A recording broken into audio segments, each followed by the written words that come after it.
Achomi na ajele gbojo kwe, ni biane nyenko gotkushTV, nye. My name is Na Ajele Gbojo Kwe, and right now you're watching gotkushTV. Thank you.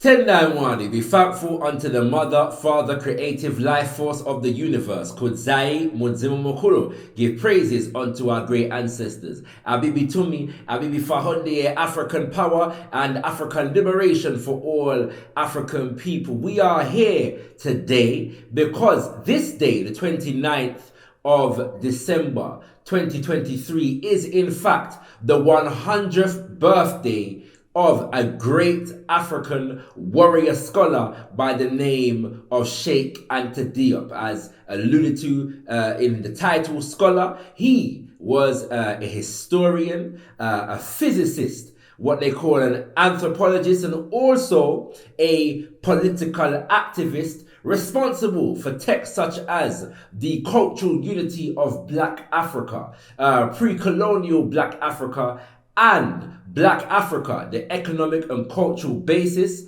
for a federated state, among many other titles. And so it's necessary for us to remember Brother Cheikh Anta Diop because of his impact upon the world of African-centered scholarship and his capacity to make said scholarship functional within the context of the Pan-African liberation fight. And so we felt it necessary to mark this day and honor his life and his legacy. And to do so, we have called on our brother Sekou Kelleh, who will be delivering a beautiful introductory presentation for those who may not be fully aware of the legacy and the significance of the legacy of Cheikh Anta Diop. His presentation is entitled The 5 Pillars of the Legacy of Cheikh Anta Diop. We trust and know that it will serve you well, and we thank our brother Sekou for giving his time to honor Baba Cheikh Anta Diop. And with that, let me hand over to brother Sekou, and we will see you on the other side. Tendai Mwari. Peace and blessing. Peace and blessing. Hotep and Jambo, whatever greetings that you greet yourself as Africans. I bring peace and greetings to you. My name is Sekou Kelleh, and I'm here tonight with a very, very important program and some presentation I'm going to make here tonight. It might last for an hour or so. I'm talking on the 5 pillars of the legacy of Cheikh Anta Diop. Cheikh Anta Diop, that we all know about. We making this presentation about him. For those who have read his books, this will be time also for you to get some information that you don't know about him. For those who have heard about him, but they've not taken time to read his books, this presentation might also help you to get an insight about the man and his work, which will also help you to encourage you to buy his books and try to study his work. So, Cheikh Anta Diop, the 5 pillars legacy of Cheikh Anta Diop is what I'm discussing tonight. Why did I call them 5 pillars? These 5 pillars that I'm going to discuss here tonight represent the foundations that Cheikh Anta Diop have laid in the intellectual evolution of Black people. These 5 pillars summarizes the work of the man.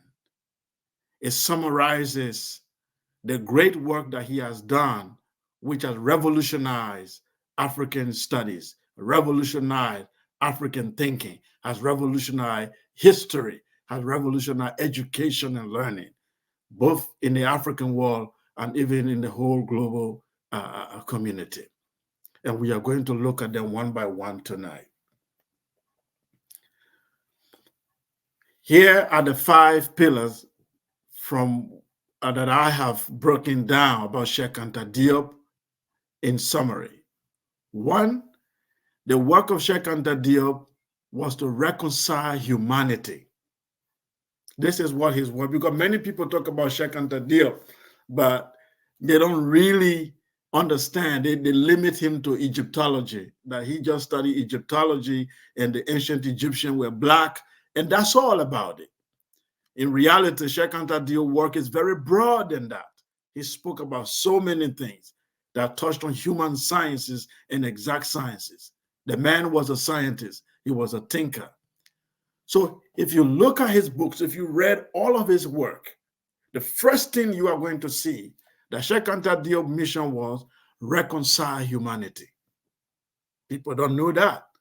Reconcile humanity through science and history. Because for Diop, there is conflict in the world. The conflict we have in the last 500 years is a conflict of identity, conflict of history, conflict of kingdoms, conflict of empires, conflict of civilization. And the contact that Africa had with the rest of the world have put Africa to a disadvantaged position. And many people have written history about Africa, but not African themselves. Europeans speak of themselves, but they want to speak for Africa. They speak for themselves, and they want to speak for Asia. So Diop said there's a conflict in the way this information were written down and narrated from generation to generation. So this conflict affects our relationship. It affects geopolitics. It affects how we view each other in terms of negotiation, in terms of even having dialogue and diplomacy. It affects how we look at each other. So for humanity to reconcile and start looking at people properly, we have to learn history, and we have to use science to interpret history. Because through this science and the interpretation of history, we will know the Black people contribution to history, the Chinese contribution to history, the Indians contribution to history, the Mesoamerican contribution to history. It will not be this European glory, a one-side story. That's why Cheikh Anta Diop say, il faut réconcilier la humanité avec elle-même. Reconcile humanity with itself through history and science. Two, the second pillar of Cheikh Anta Diop's teaching is that the Black African origin of Kush and Kemet. For centuries, Europeans knew that ancient Egypt was a Black civilization. But after the Atlantic slavery and the Arab Islamic slavery, and the Black man was reduced into an animal during these periods, that the Black man was taken through the Atlantic Ocean to go and work as a beast in the Americas. They've been dehumanized. And the Europeans have sent expedition into Africa for colonialism to colonize the African land. So they said to themselves, if we have profited billions of dollars and built institutions denigrating Africans and calling them animals, and that has enriched us billions of dollars and have made our continent to be rich for 500 years, how do we turn around and say the cradle of civilization is Black? That will be like indicting ourselves. Our children will indict us. This ideological reason for Europeans refusing to acknowledge the African origin of Kush and Kemet. And Diop said, it is not for them to acknowledge. It is for us to assert what is right. It is for us to claim what belongs to us as our ancestral legacy. Ancient Egypt is Black. Kush is Black. Cheikh Anta Diop said. Where did the kings come from? Who were the people that settled in the land of Egypt? Lower Egypt, and Upper Egypt Where did the ancient Egyptian kingdom start? In the south. What were the earlier culture that we can trace ancient Egyptian root to? The Nagada culture. Where do we find this Nagada culture? Is in the south. Where does the first king of Egypt comes from? He comes from the south. So the myth of Asians coming into Africa to build civilization cannot stand. The myth of European Aryans people coming into Egypt to build a civilization cannot stand.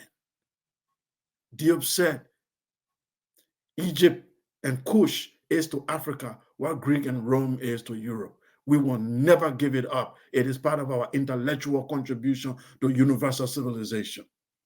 This is very important. 3, Diop talk about the African contribution to universal civilization. One of the accusations throughout centuries has been the black man has contributed nothing to civilization. He should be grateful for colonialism. At least he received literacy from the Europeans. He should be grateful for the Arabs' invasion. He got Islam and he was able to write in Arabic. But when we look at the data, Diop said, it is African who have given civilization to the world. The Greeks and the Romans will come into the Nile Valley as students to learn sciences, philosophy, geometry, religion. These philosophies will come out of the Nile Valley thanks to the black African kings who ruled for 3,000 years. The African child must be proud. He must raise his head and he must aim for greater things because this is what he has given to the world. This is the stand of Cheikh Anta Diop. The 4th pillar, Cheikh Anta Diop talk about the cultural unity of Africa. Beyond tribes and post-colonial nationalities, I am Igbo, I am Hausa, I am African American, I am Jamaican. Diop said that's fine. But there is a cultural unity of African people. This cultural unity, it can be traced down for thousands of years. The continuity of our connection, it remains unbroken. You can trace it linguistically. You can trace this through our culture, our rituals, and our practices. He said this cultural unity of Africa can be a manual for the Pan-African ideology. It becomes a justification for which Africa must unite. That when we go back enough, our distant ancestors, we've been one people all this long. We come from one stock. So the imaginary differences that have been so much exploited, we are different. It's been so much exploited by the colonial masters in order to divide the people. But in reality, we are one people. This is the Diopian worldview. The 5th pillar of Cheikh Anta Diop is African Renaissance, the rebirth and the rediscovery of African creativity and genius. It's a systematic approach to holistic progress. For Diop, progress cannot be made for the black people without African Renaissance. For Diop, there is no such a thing as development. There is such a thing as Renaissance. We must rebirth our culture and be able to establish ourselves, create new theories and approaches to be able to create a more powerful civilization and culture better than that we did in the days of the pyramids. There is no need to be stuck into what they call traditional culture and then now Western culture. We cannot be a hybrid, stuck in the middle of other people's imagination. African Renaissance, the rediscovery and expression of African creativity and genius. Rebirth, the African genius.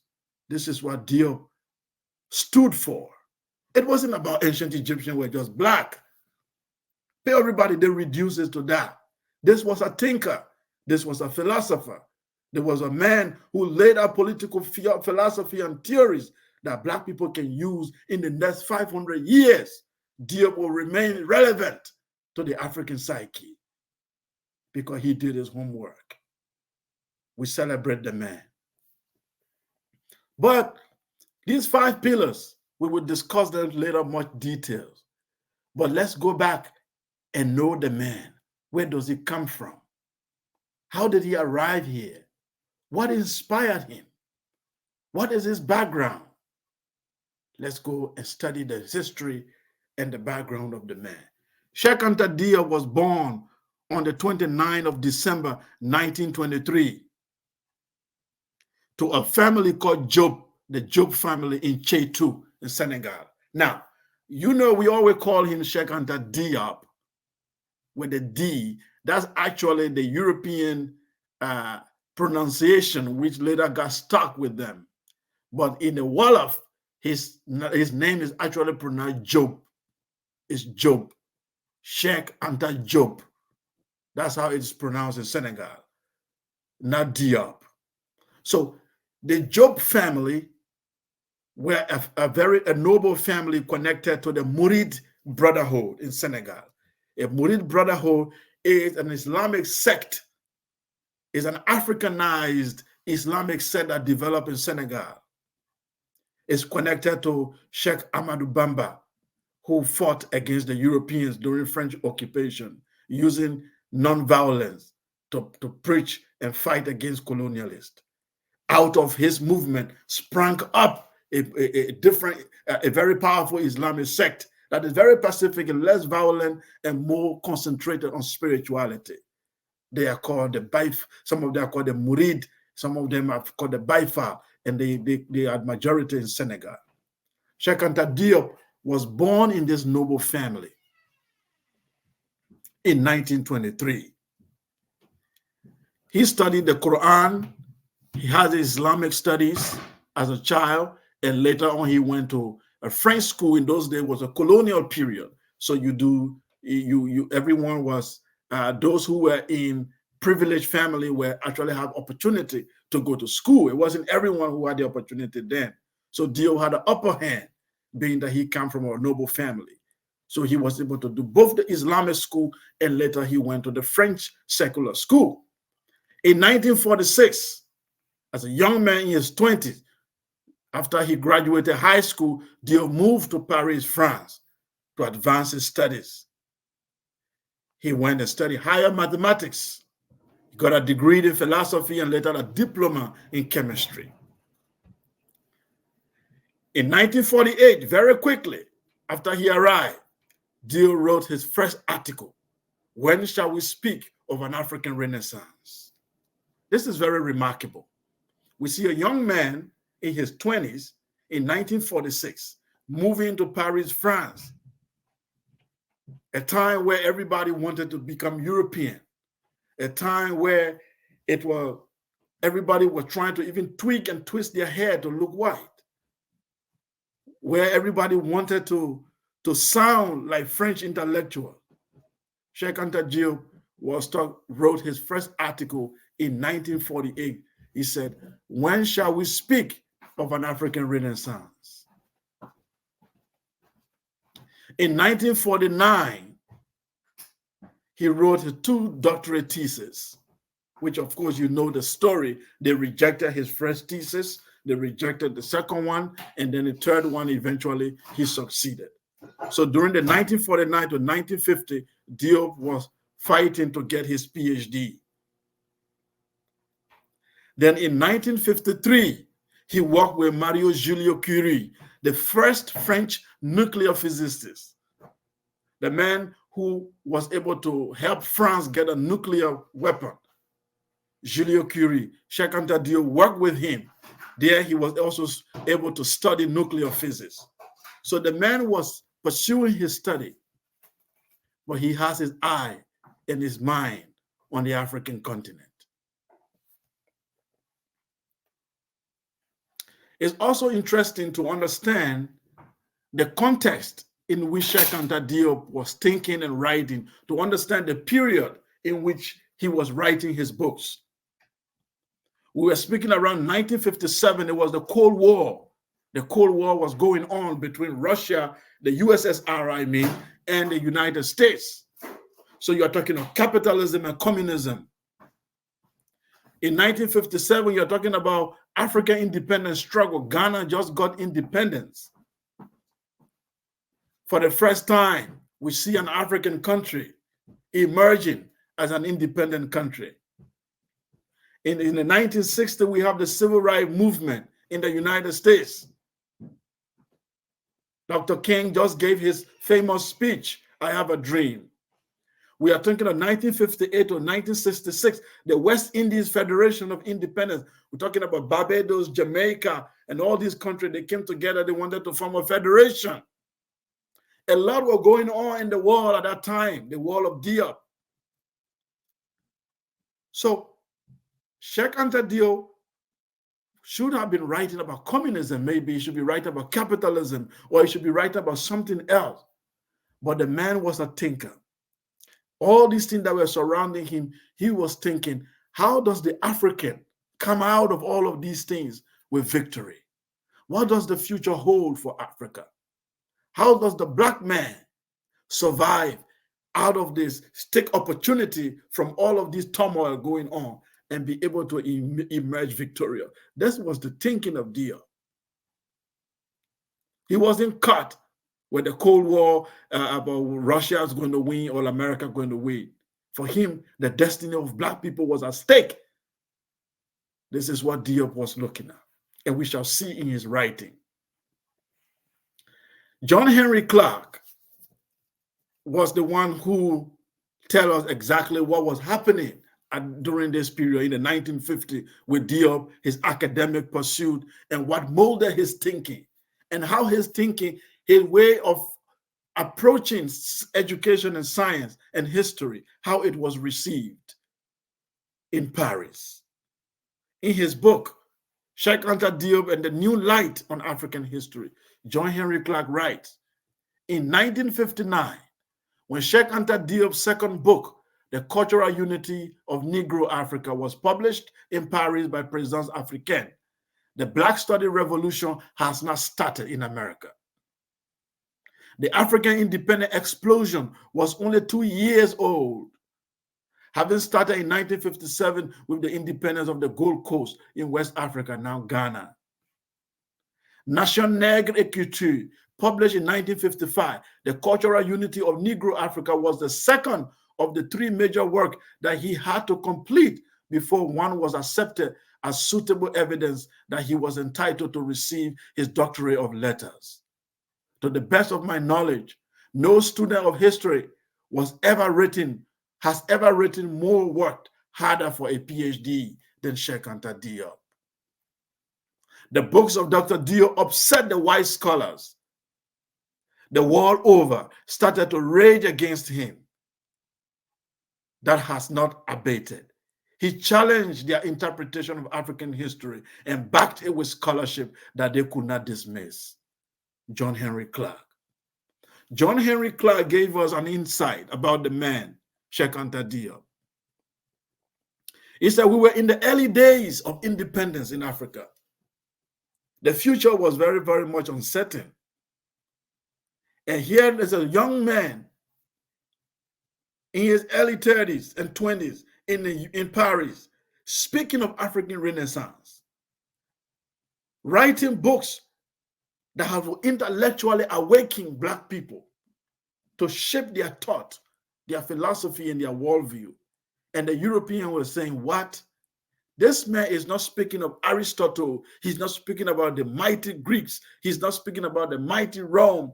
He's not speaking about all the European thinkers. Okay, the Descartes, the philosophie de Lumière of France. He's not talking about those things. Here he is talking about African philosophy, talking about ancient Egypt.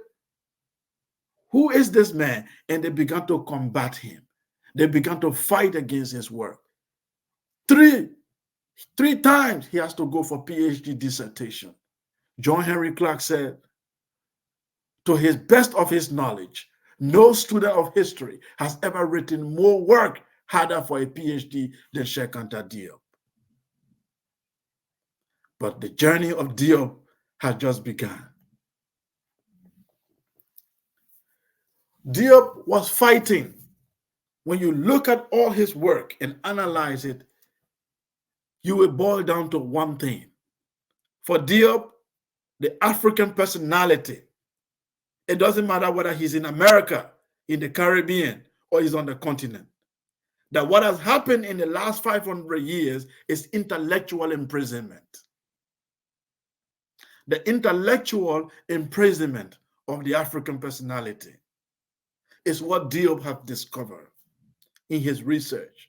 By the way, this picture, I got it for AI.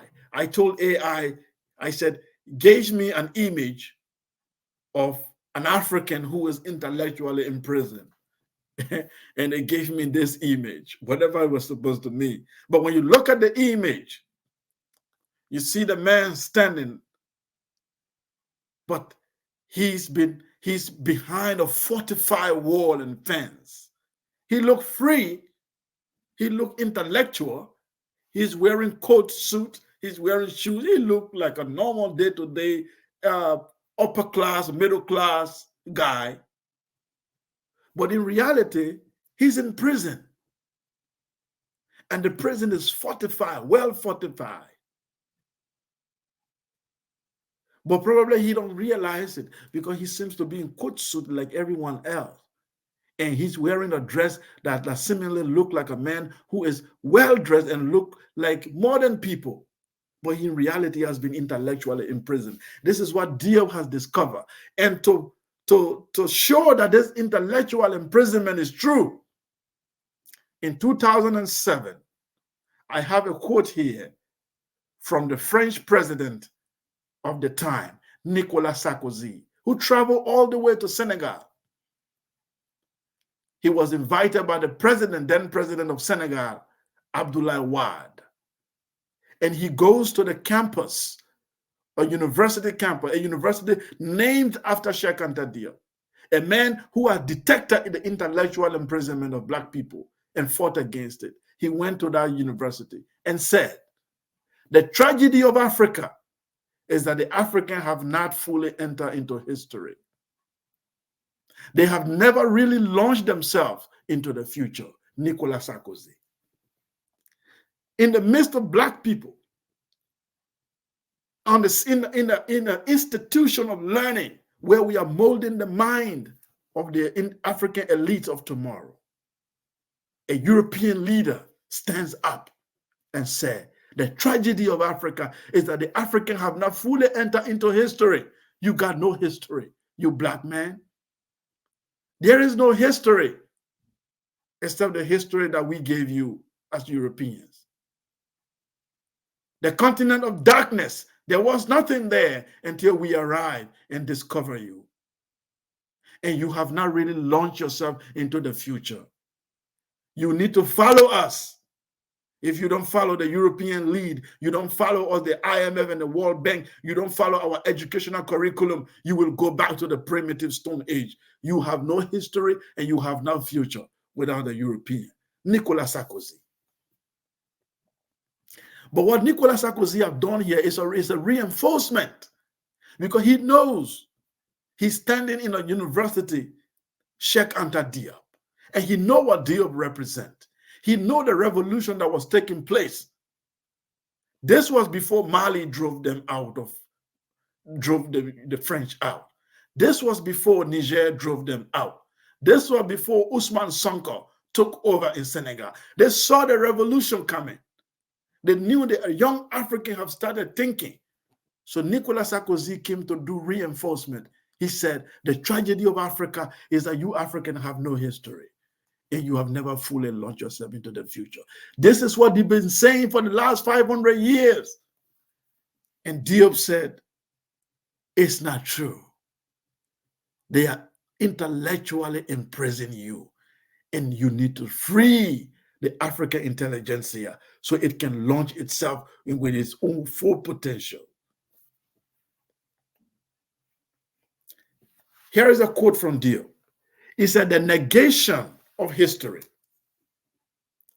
and intellectual accomplishment of Black Africans was cultural mental murder, which preceded and paved the way for the genocide here and there in the world. For Diop, when the people want to kill you, They negate your history. They say you have no accomplishment. You are a dog. They give you an animal name first. They dehumanize you. Once they dehumanize you by denying your history, your intellectual accomplishments, then they call what Diop call cultural mental murder, which is that they take away your culture, they reduce your culture to a primitive culture, and they give you another culture, another language, another religion, another worldview, another standard of beauty, another political system, another economic system, another way of viewing morality, another way of right and wrong. Once they do that, then they can easily now commit genocide, because you cannot be able to withstand them anymore, because they have set a new standard of morality. They set a new standard of morality. Be careful of people who are quick to write you out of history. They want to quickly take away your intellectual accomplishment. What they are trying to do is to murder you, because those are the things that define your humanity, that define your memory. Cheikh Anta Diop. So for Diop, the real struggle of African people, it's not just having a country called Nigeria, Ghana, Liberia. Yeah, that's a political independence, very important. We get our land back. We are in charge of our own real estate. That's okay. We controlling our ancestral land. That's okay. But for Diop, the challenge was the intellectual prison break. We will have to break out of the intellectual prison. If we don't break out of the intellectual prison, we have never gotten freedom and independence. There is nothing we will do if we don't intellectually break the prison, because we have been intellectually in prison for 500 years. We cannot remain in that prison and exercise our full authority on the global stage. There has to be an intellectual prison break. That intellectual prison break, how will it happen? How do we get the tools? How can we achieve it? Diop said the way forward is by asking just 3 questions. And those 3 questions are as follows. Who were the recent and distant ancestors of Black African people in recorded history? Do you know? If you are watching this screen right now, pause. You can pause and try to think of an answer by yourself. Who were the recent and distant ancestors of Black African people in recorded history? That's where you start your prison break. Because that question really is, who are you? That's what it is. Who were my ancestors? Define them. Oh yeah, my ancestors were Yoruba and Hausa. Okay, those were the recent. Who were your distant ancestors in recorded history? As collective, as Black people. Then the second question, what was their contribution to universal civilization? What did they contribute? That's where the Europeans say, no. You can ask that question, Diop. No, you can't do that. The Greek gave us civilization. The Romans gave us civilization. It's good you study about your ancestors, but what they contribute to civilization, I think you are going too far. Diop said, no. The ancient Egyptian, the Kushites, we've seen the hieroglyphics, the writings. We've seen their contribution to science and mathematics, astronomy. We've seen their contribution to architecture. We've seen their contribution in spirituality, all your concept of religion. We can trace their roots into the Nile Valley, Africa. You don't want us to claim it? No, don't do that. You have to just claim Mali. You can claim, are you ashamed of Mali Empire? Are you ashamed of Benin? No, I'm not. Are you ashamed of the Celts and the Vikings when you claim Greeks and Rome? No, we are not. Okay, what is the issue? Why will you limit us of what we need to, of what we rightfully belong to us? Why is it necessary for you to think that we are ashamed of one? That's why we are embracing the other. Why even bring such a thinking? Because they do not want you to answer the second question, which is what was their contribution to universal civilization? Because once that contribution is established, it puts you in a different mindset of viewing the world. It gives you a different approach in your relationship with the global world. It puts you in a different understanding, and it becomes a different challenge and inspiration for you, which they do not want. The third question, how do we learn from our past and construct a glorious future? Now they say, no, how you don't have a past, okay? Your past was slavery and primitive people.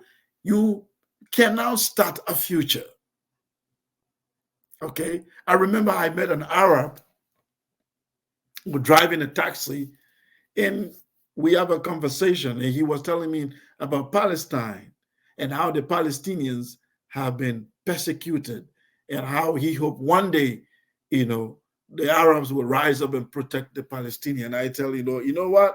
I stand with you. I stand against, I am against every oppression in the world. I'm against anyone who is oppressed. I stand in solidarity with you, because I want every human being on this planet to be free. Especially being a Black person, we've had the most troubling history in recently. He said, yeah. Black people, you guys have gone through a lot, but at least now you are beginning to have a history. At least with Obama being president of US, finally there are one Black person in the human history, at least, who have become something. And I was like, what did you say? He said, yeah, at least finally one Black guy have become somebody, Obama. So I told him, have you read anything about African history? He said, well, he doesn't know. I said, well, I will educate you. And I begin to tell him, we built some of the finest and greatest empires in the world. We built them. That continent was the light of the world that gave civilization to the world. Even inside the continent, after the collapse of the Kushite and Egyptian empire, we built empires. We built civilizations, which architecture still stand to attest to the wonders of our ancestors. What are you talking about, Obama? So this is to tell you how they have conditioned people to look at you. So Diop said, it is not about what they think of you. It is what you have been conditioned to think of yourself. So the intellectual prison break for the African personality must be to ask the question, who were my recent and distant ancestors in recorded history? What was their contribution to universal civilization? And how can we learn from our past and construct a glorious future? That, if you can answer this question, you can put any African nation on the right path to progress. But when they avoid this question, then they are not willing to move forward. The intellectual prison break has not happened yet. And until these questions are answered, we will only be dancing around the prison. That is Diop. So Diop explained very clearly how he got into his research, which we are going to look at soon. He said, what interested me was to find a humble path that will lead me to our most distant ancestors. I was absolutely not interested to come across Egypt for what I was looking for. It was the common thread. It was the continuity. It is the historical consciousness that interested me. Cheikh Anta Diop in Niamey, 1984 conference. That's where I got this quote.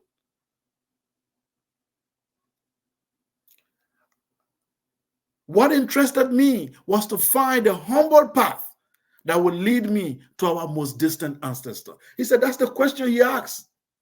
He was only looking for the most distant ancestors of black people. He wasn't looking for Egypt. He wasn't looking for a glorious civilization to make black people proud.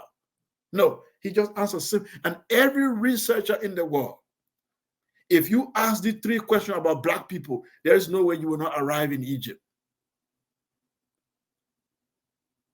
What interested me was to find a humble path that would lead me to our most distant ancestors. I was absolutely not interested to come across Egypt for what I was looking for. It was the common thread. It was the continuity. It is the historical consciousness that interested me.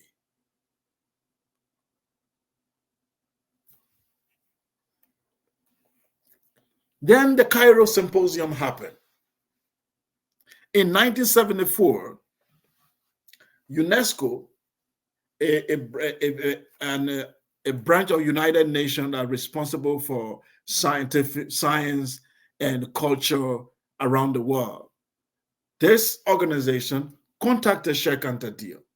They said, well, we heard about your PhD dissertation in Paris, how you caused a stir in the Western world about African origin of Egypt. We heard about your African Renaissance. We heard about all these great intellectual theory that you brought to the Black consciousness. Now we are writing the general history of Africa, and we want you to write the introduction to volume 2. So write about African origin of Egypt. So Diop said, well, thank you for this offer. But first of all, I will not write this column. I will not write this book that you want me to write, except you do something for me. They said, what is it? He said, I want you to bring together all the best Egyptologists in the world for us to have a debate about the Black African origin of ancient Egypt. If they prove that ancient Egypt was white or Semitic or Asiatic, then I will have no need to write that book, because I do not want to write a pseudo history for my people. But if I win the debate and my evidence is proven beyond reasonable doubt that I have presented more evidence that ancient Egyptians were Black, and these scholars concede, or it is obvious that my evidence is weighty, then I will write this book in the general history of Africa about African origin of ancient Egypt, and it must be written in stone. So UNESCO said, well, that's not difficult. So they sent the research papers all around. They brought researchers from Sweden, from Germany, from Canada, from the Arab world, from all over. And these were not, you have people like Professor Leclerc. You have all these powerful Egyptologists, scientists, historians, anthropologists. These were not street researchers. This photograph you see on the screen is actual photograph from the symposium. These were men qualified, the most qualified of that time. And UNESCO said, here is the challenge of Diop. And they asked these researchers to state what they think the ancient Egyptians were. And most of the Europeans said the ancient Egyptians were white. That was the first position. The second position, they said the ancient Egyptians were Hamites. Hamites, that means Black, white people who came into Africa and began to have black skin because of the sun. They are phenotypically, genetically white, but when you look at their skin color is darkened because of the climate, the Hamite. So it's called the Hamite theory. So they asked Diop. Diop said the ancient Egyptians did not come from Europe, did not come from Asia. They were indigenous to the African continent. They were Black African of different various ethnic groups who came together and formed the ancient Egyptian civilization before other people from Asia began to settle in that same area. So they had a debate. It's called the peopling of ancient Egypt. The peopling of ancient Egypt. So they went for the debate in 1974. And Diop presented his evidence. He gave linguistic evidence. Ancient Egyptian belonged to Africa. He gave anthropological evidence. He gave iconographical evidence. Look at the features. You can see the ancient Egyptian, how they represented themselves. He gave classical ancient Greeks eye testimony saying that they saw the ancient Egyptian, they were black. And he presented all of these evidences. Then it came to the Europeans, those to contradict him. They could not. In fact, some of them abandoned the theory of white Egypt. Majority of them said they no longer hold the view that ancient Egyptians were white or completely Asian. They began to hold the view of a mixed race, multicultural Egypt. That's where it came from. But that's because they could no longer stand Diop. Because Diop evidence was beyond the art. Here is the report, the official report from UNESCO. It said, although the preparatory working paper sent out by UNESCO gave particulars of what was desired, not all participants had prepared communication comparable with the painstaking research contribution of Professor Cheikh Anta Diop and Obenga. There was consequently a real lack of balance in the discussion. Here they use language, they play with the words. They play with the words to not to tell you that Diop defeated. They don't want to use that, so they use the diplomatic language. Let's take it again. Although the preparatory working paper sent out by UNESCO gave particulars of what was desired, stop. It means that UNESCO gave them all the preparatory paper, what exactly was needed and what they need to bring as evidence. Not all participants had prepared communication comparable with the painstakingly research contribution of Cheikh Anta Diop and Obenga. Pause. Why is it that not all the participants had prepared communication that is comparable to that of Cheikh Anta Diop?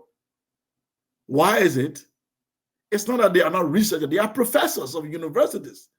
Why didn't they have it? Because they don't have any evidence. They continue. There was consequently a real lack of balance in the discussion. In other words, when Diop says something, they find they don't have any evidence to debunk it. When he poses a theory, they cannot debunk it. When someone presents a theory and you cannot debunk it, you cannot falsify it, it becomes facts. That is science. If I say water boil 100 degrees, you have to falsify my theory by putting that water there and see if it boils 100 degrees. If it doesn't boil 100 degrees, my theory fails. But if it does boil 100 degrees, your ideology doesn't matter anymore. It becomes scientific fact. When Diop tested the body of the mummies, he does the melanin dosage test. He said, here are the samples before you. Go test it. And they tested and it said black. You can turn around and say it was something else. When he gave the linguistic evidence, they couldn't debunk it. They only say, yeah, it could be some influence. Well, that's not opinion now. The fact is before you. When he proved that the kings come from the south, the ancient Egyptians did not migrate out of Asia. You cannot show anywhere that they migrated out of Asia or Europe to settle in the Nile Valley. Like with the Arabs who are there now, we know when they came. We cannot do that for the ancient Egyptian. Their culture similarity with Africans, their burial, their religion, their kingship, the priesthood, the dress code, the hairstyle, everything is African. They say, yeah, that's true. But what? They could not debunk it. So Diop won the Cairo Symposium.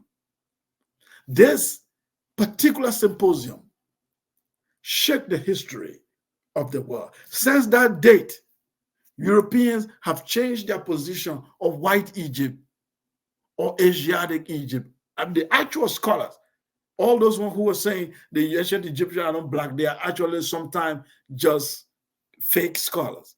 But the real scholar cannot come out and categorically say that anymore. They will only tell you of a multicultural Egypt. The multicultural Egypt, which is another way of diluting the information. So Diop won the debate. Ancient Egypt has been restored into the black as a black intellectual property, as African contribution to civilization of humanity. Africa, origin of humanity, Africa, origin of civilization is the done deal. Thanks to this great scholar, Cheikh Anta Diop. This then is to mean what? To make African happy?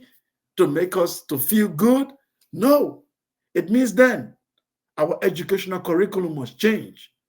It means then our institutions must now be able to learn something from Egyptian philosophy and worldview. It means then we must position ourselves in the world as the bringer of civilization and aim for higher height, not for mediocrity, not to see Europeans as teachers, as guide for humanity. It is for us to take the wheel and drive humanity properly as we did thousands of years ago.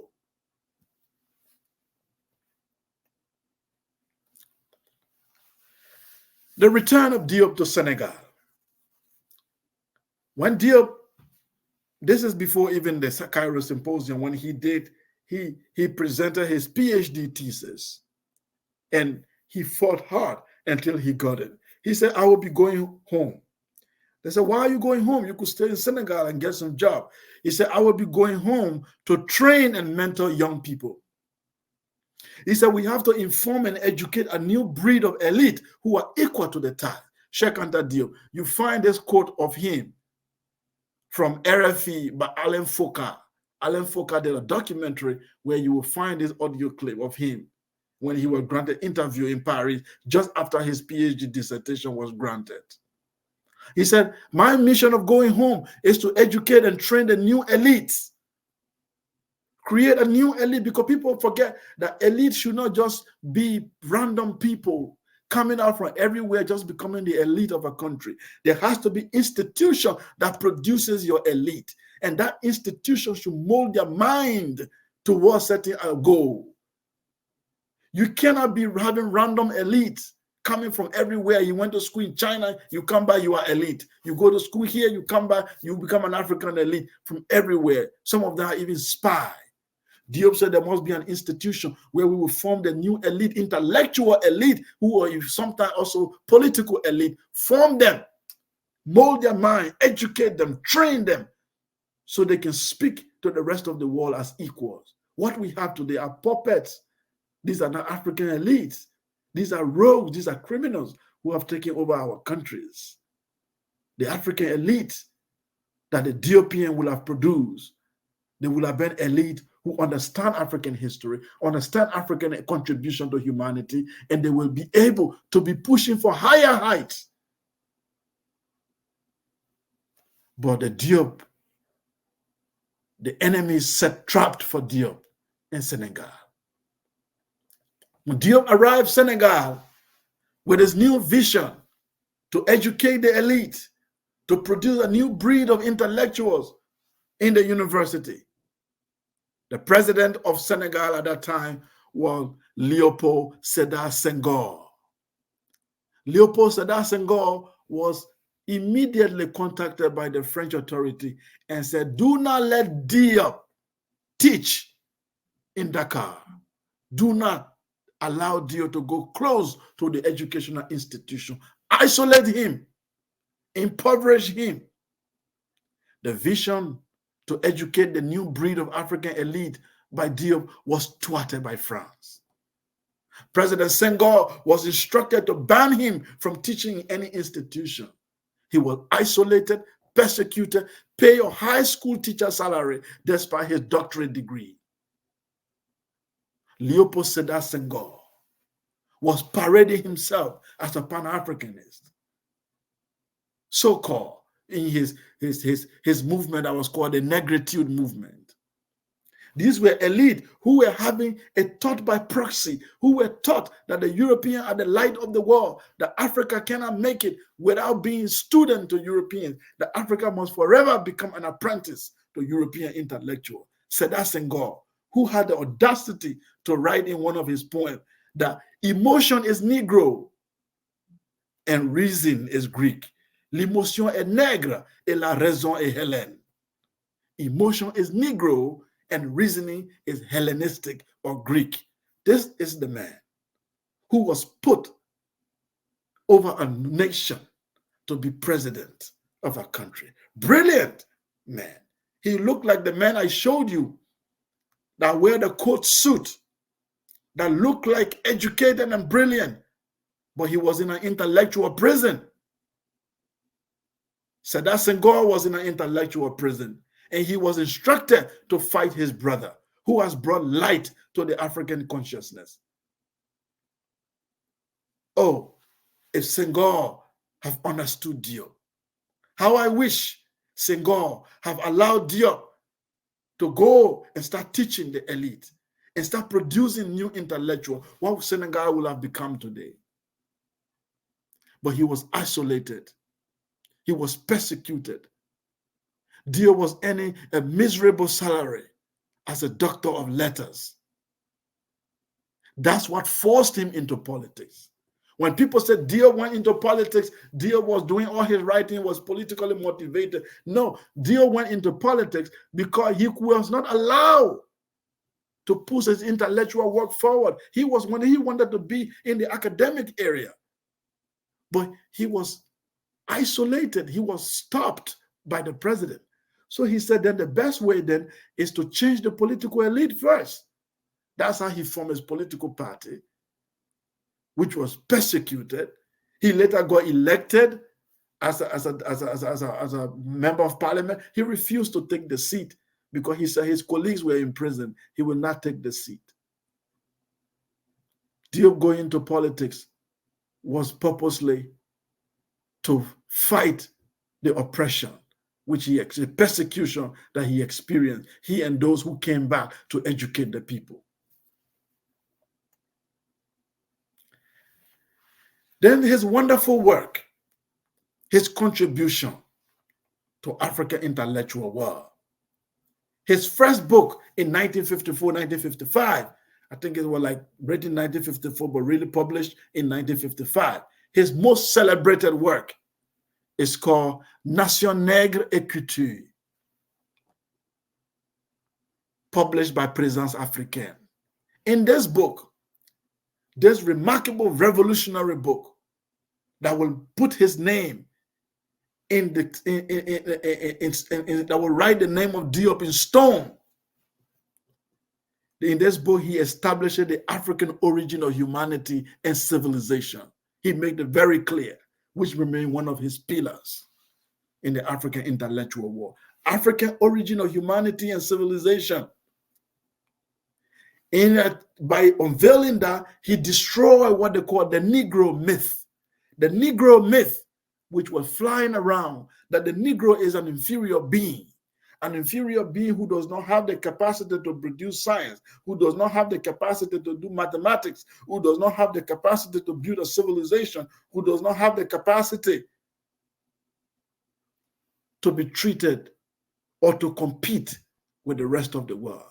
Diop said, this Negro does not exist. He exists in the mind of the white man. He said, this Negro, whether he's white or black, we don't know him. But this Negro was created by the white man himself, and the white man himself have to own him because we do not own this Negro who has not been able to create a civilization. We are African people. We are not that Negro that you have purportedly created and ascribed to us.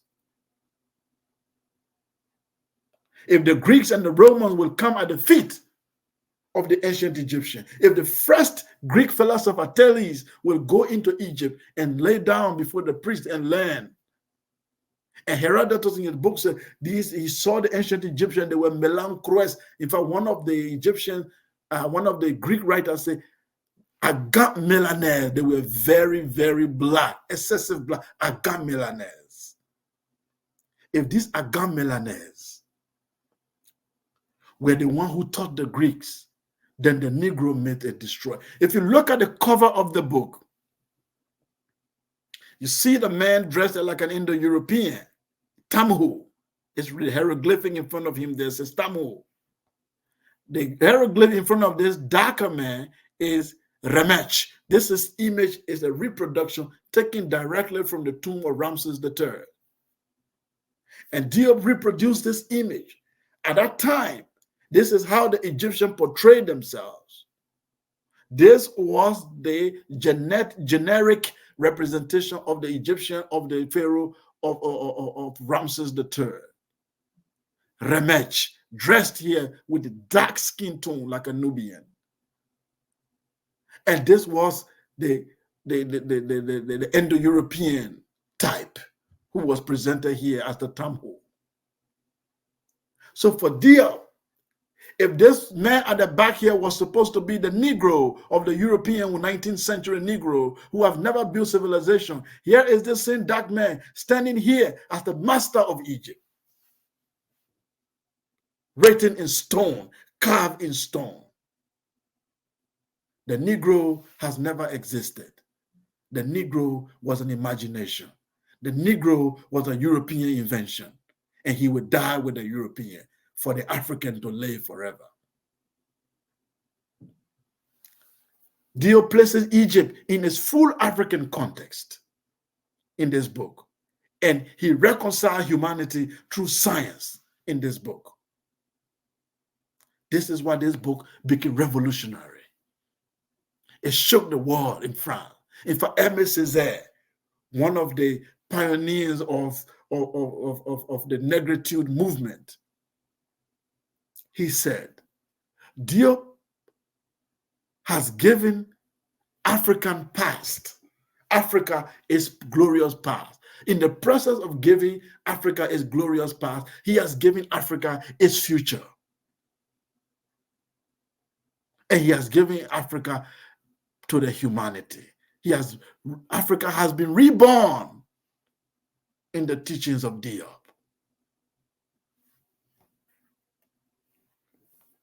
Then in 1977 and 1959, he wrote a book which I call the Pan-African Manual, the Intériorité culturelle de l'Afrique noire.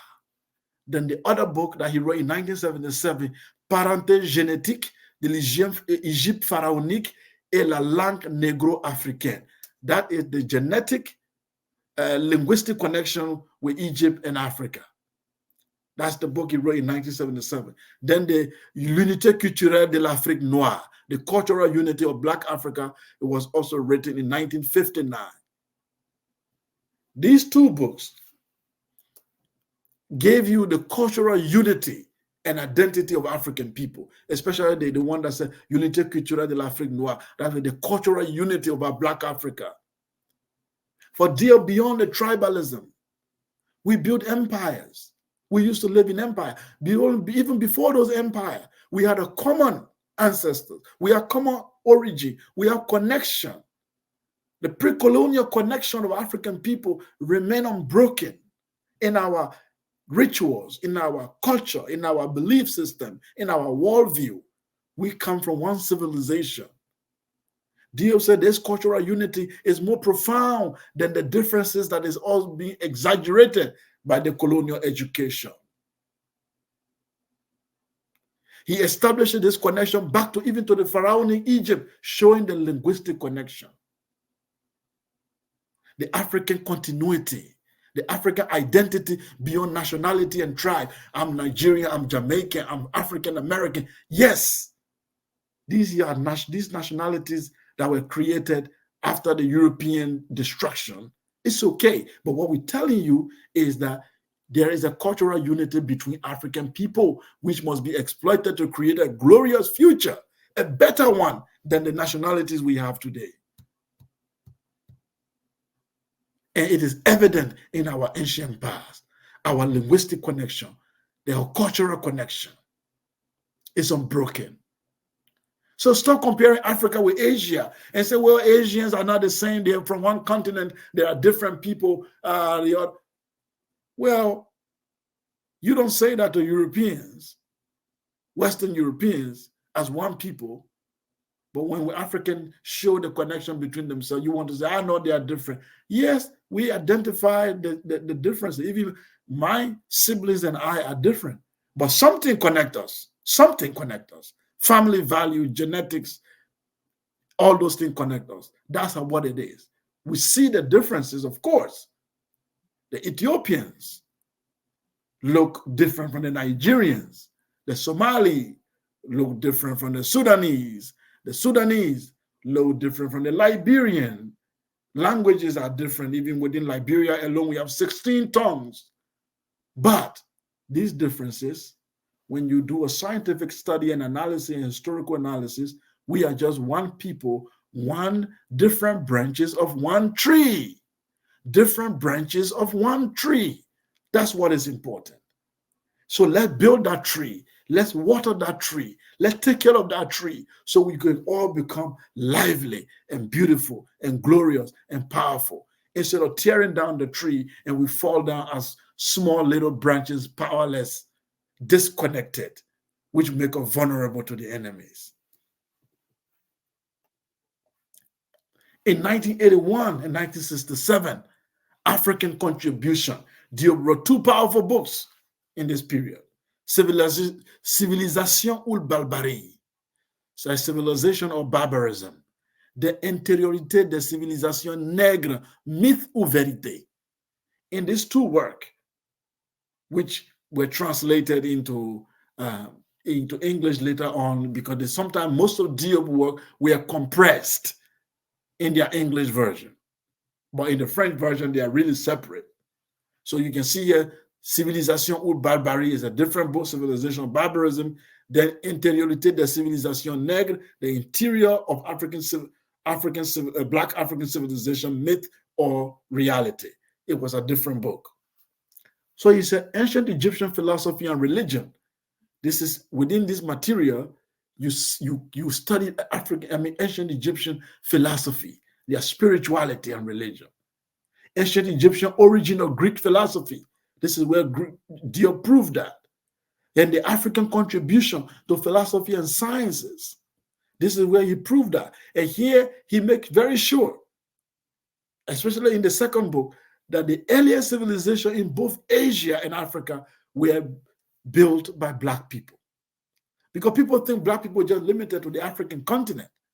No, most civilization, even in Asia, okay, the Indus Valley civilization, there is a Black elements there.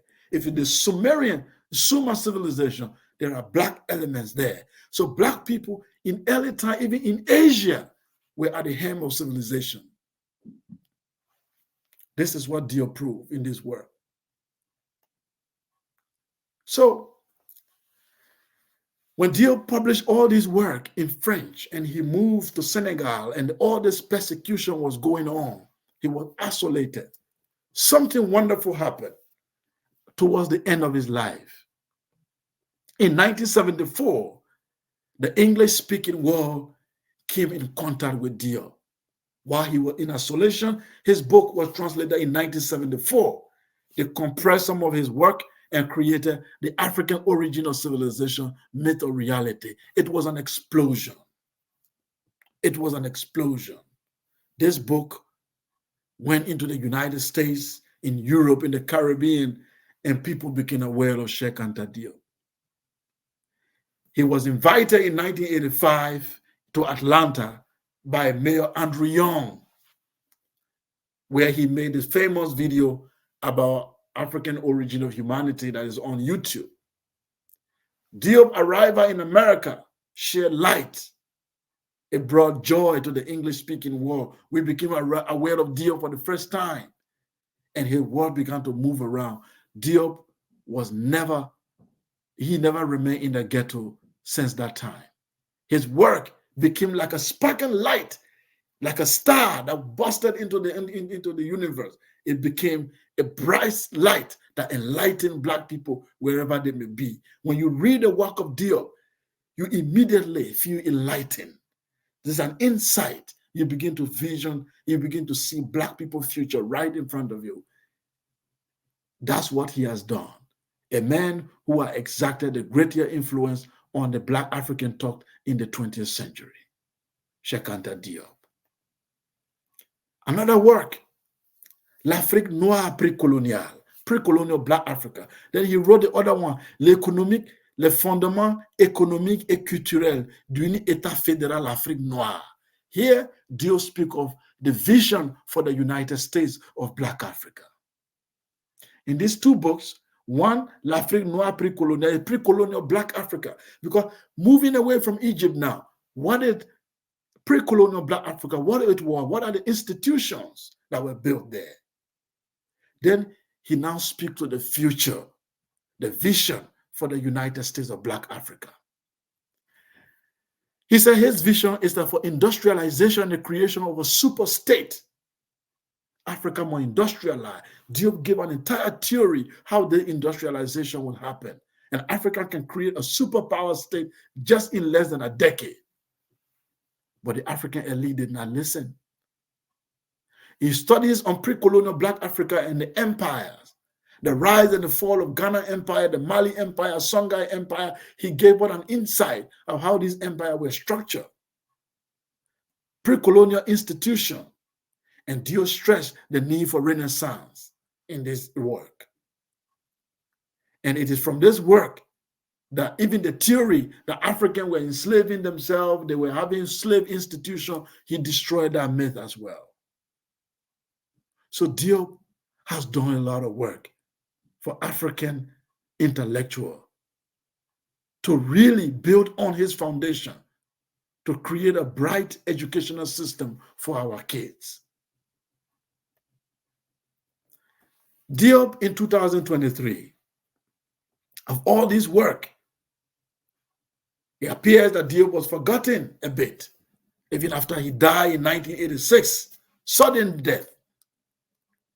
People were pained. There was a lot of emotion in the United States. People were very sad. 2 years later, they created Cheikh Anta Diop lecture, Bamulefikete Asante. In fact, the mayor, Andrew Young, created Cheikh Anta Diop Day and all of that. But in Senegal, it seems that Diop was forgotten. Even the university was named after him, but the university did not have any teaching of Diop. His book was not even in the library of the university. But in 2019, Diop, the internet brought Diop back to life. Young people who were thinking the way forward for Africa, they began to think. University students in Senegal, they rose up and said, where is Diop? We need his books in our school. We don't want useless statues standing all around. It should be the statue of Diop. Young student of the University of Cheikh Anta Diop built a statue at the entrance of the university, a monument honoring him. Here you can see here, this other monument here is in a book form. Inside the book, they made a quotation, one of his famous speech, Armez-vous de science jusqu'aux dents. Arm yourself with science to the teeth. They put his pictures on the mural here. You can see all this beautiful artwork done by ordinary people. They are like, we must immortalize Diop. His work have the power and the propensity to transform African consciousness. And Diop, as we speak to you in 2023, has become more relevant as he was in the 1960s. But we are not yet Uhuru. Not yet Uhuru, because the struggle continues. And the work of Diop, we all must be able to learn, to read, to study, and spread it. Build institutions that will carry the ideas of this man. Because we are at war with forces who want to continue to keep us in the intellectual prison. An example of that, on your left, was where Diop was first buried in his hometown. You can see the step pyramids. And over the step pyramid, there are hieroglyphic writings taken from the Book of the Dead. But Diop, recently in 2021, the government removed this tomb and built this new tomb for him because they saw there were annual visitors coming, tourists coming from America, Europe. Every year, the number is increasing. They come to pay respect to the tomb of Diop. The government turned it into a money making. They built an Islamic style, they call it mausoleum or mausoleum, I don't know how to pronounce it.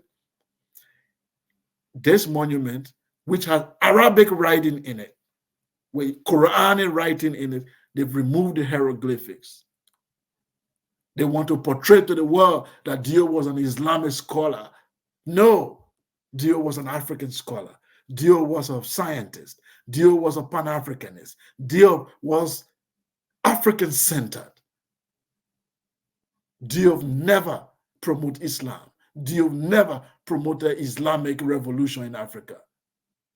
He was silent on religion, but he implied the African Renaissance. He implied the return to African spirituality in his first famous article, A Lack on the Tropics, where he called for the rehabilitation of African spirituality. Here he is. They have buried him in an Islamic mosque or kind of a building with Arabic Quranic inscription. Remove him from the step pyramid where he was with hieroglyphics. But that tells you the struggle continues. The forces that want to continue to imprison the African are right around us. And we must continue to talk about Diop. We must continue to print his books. We must continue to buy this book, teach our kids and build institutions and research, advance and cite him in our work and promote him in our educational system. If you build a school, put Diop in your curriculum because the man has enlightened our world. I end with this slide. Cheikh Anta Diop, the thinker. Africa can only and will only advance through integration. Cheikh Anta Diop, the Pan-Africanist. Africa can only and will only advance through integration. Cheikh Anta Diop, the Pan-Africanist. The intellectual ought to study the past, not for the pleasure they find in so doing, but to derive lesson from it. Cheikh Anta Diop, the historian. The ease with which we often renounce our culture can only be explained by our ignorance. Cheikh Anta Diop, the philosopher. European language must not be considered as diamonds to you Africans. Cheikh Anta Diop, the revolutionary. Go for direct knowledge. With equal skills, the truth will triumph. Cheikh Anta Diop, the thinker. Arm yourself with science to the teeth, and you will fail. If you fail to unite Africa, you will not be at the dining table in the third millennium. Cheikh Anta Diop, the scientist. With that, I thank you, and I said, Cheikh Anta Diop, may you live forever in our heart. May your name never die. Your mother Nut, according to Obenga, embraces you each day. So may you live forever in the midst of everlasting star, Osiris Diop, Hotep. Giving thanks to Brother Sekou, and when we honor our ancestors, we honor the best in ourselves. If you made it this far in the video, please, do like, share, and subscribe, and hit up the comment section to add information, ask questions, and add more, interaction to this particular stream. Stay tuned because we will be hosting more discussions on the life and legacy of Baba Cheikh Anta Diop in relation to the fact that this is the centenary of his birth. Some more conversations to come. Until such time, Tendai Mwadi, be thankful unto the Mother, Father, creative life force of the universe. Kozai Mwazima Mokoro. We give praises unto our great ancestors. Abibi Tumi, Abibi Fahodiye, African power and African liberation for all African people. Ashe, Ashe, Ashe.